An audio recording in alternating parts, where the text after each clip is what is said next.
No.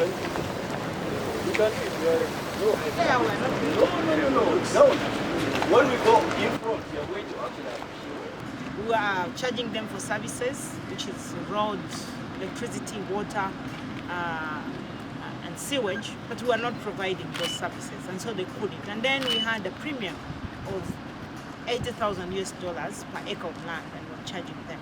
So it was very, very complex for them to be able to develop, because even buying an acre, which was not on a solid ground and there's no service, it's in a bush, and all that was very difficult. So in 2016, we decided that we should develop this.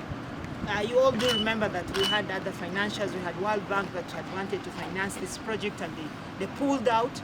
And that's why it is not news for us when World Bank pulls out, because they have done that before. So they pulled out on this project, and therefore we got Lagan through UKF that accepted to finance this project, because we couldn't finance it with our national budget, and we needed a partner to finance it. So UKF came in and financed the project. And so the project, as I've already given you the history, we had designed it, and we're coming from that far background of you have to first design and then build. And this is particularly for infrastructure. So we contracted Lagan for them to be able to do this project for 5 years, and they have been spending time designing.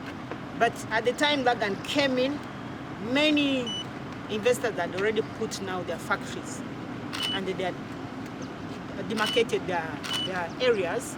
And so we had to go into negotiations with those investors to see that they give leaves for Lagan Dott to be able to start and commencing the project. Then COVID came.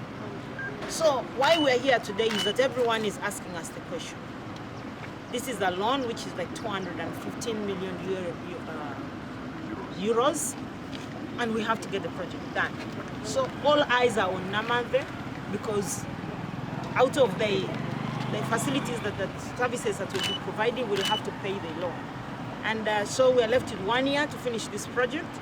And as the minister responsible for investment, I decided that together with my team members, Uganda Investment Authority, that we come and do a fact-finding mission and see where we stand as per the project. So we have moved. We have discovered that there are 40%